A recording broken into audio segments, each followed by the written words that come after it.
Hello, everyone. This is Kaizen Base. Today we will learn about the basic rules of Kanban. Last time, we have learned about the role of Kanban. This time, let's learn about the basic rules and operation methods of Kanban. So, let's get started with the lecture.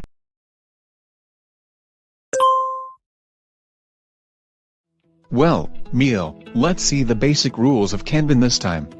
So have you prepared for the 3 main rules of Kanban? Yes, I have prepared pretty well. Oh, I am looking forward to your explanation. The first one is to remove Kanban when starting to use the parts and immediately put it in the post. If Kanban is forgotten to be removed, pre-process will judge that it has not been used and will not deliver next time. The case will lead to a shortage of parts and a stop of line. It is important to give a solid education so that Kanban will not forgotten to be removed. The second is to collect at short intervals. Conveying in large lots will cause over-inventory and worse lead time. It is important to collect Kanbans at short intervals as much as possible to reduce inventory and lead time. Of course, it is strictly forbidden to accumulate Kanbans in the post. The third is to collect at equal pitch. If the collection pitches very greatly, the risk of shortage of parts in the pre-process will increase, and pre-process will have extra inventory in order to avoid such risk. And post-process must avoid the situation of pre-consumption of production and try to catch up at the final stage due to considerable delay. You explained it perfectly, so do you know the prerequisite of Kanban? Yes, of course. The prerequisites of Kanban is the Heijunka of the post-process, isn't it? The Heijunka that we have learned the other day is a major prerequisite for Kanban, that is, post-process pull system. Oh, well done. You have done perfect preparation. Now, I will explain more about the types of Kanban. Kanban basically has 2 types. The first one is withdrawal Kanban. Withdrawal Kanban includes inter-process Kanban and supplier Kanban. The second is production instruction Kanban. Production instruction Kanban includes in-process Kanban and signal Kanban. Basically there are 2 types, but actually there are some other types of Kanban as well. Pool Kanban is one of the other types of Kanban. It is used when the work of the own process is influenced by the variation in post-process and the loss becomes too large. In other words, it is a Kanban which is added separately from the usual ones to absorb variations. When pool Kanban is issued, it is essential to clarify how long it will be used along with the Kaizen request for the post-process. And the other one is called emergency Kanban. It is a Kanban to make up inventory that is specially added when there is a shortage of parts in the post-process due to the lack of stable operation of the equipment. In the case of emergency Kanban, it is required to receive the approval permission from the senior manager, record the date and time, and which product it was used for. It seems pull Kanban and emergency Kanban are frequently used in the processes that don't feel assured about their stability. That's right.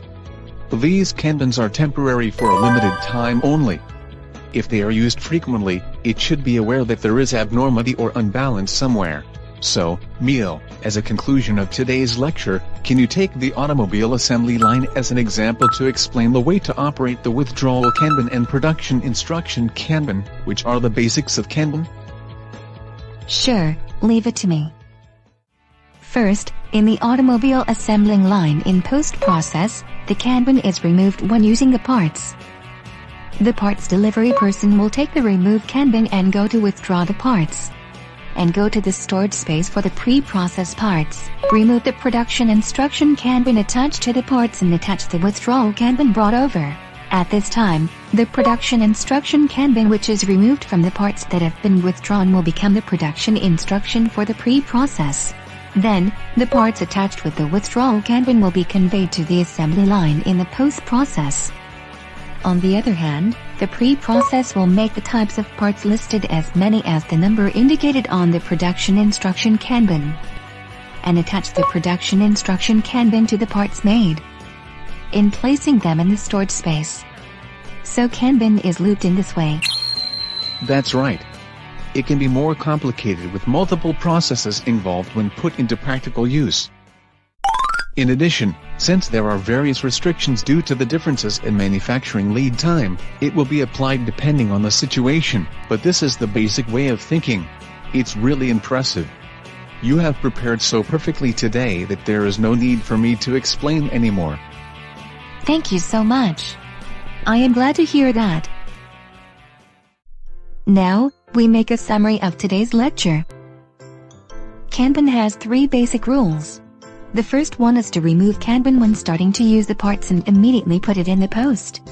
If Kanban is forgotten to be removed or put in the post, it will lead to a shortage of parts and a stop of line. The second is to collect Kanbans at short intervals. It is important to collect at short intervals as much as possible to reduce inventory and lead time. The third is to collect Kanbans at equal pitch. The great variation in collection pitches will lead to the extra inventory. And Kanban has 2 basic types, which are withdrawal Kanban and production instruction Kanban. Withdrawal Kanban includes inter-process Kanban and supplier Kanban. Production instruction Kanban includes in-process Kanban and signal Kanban.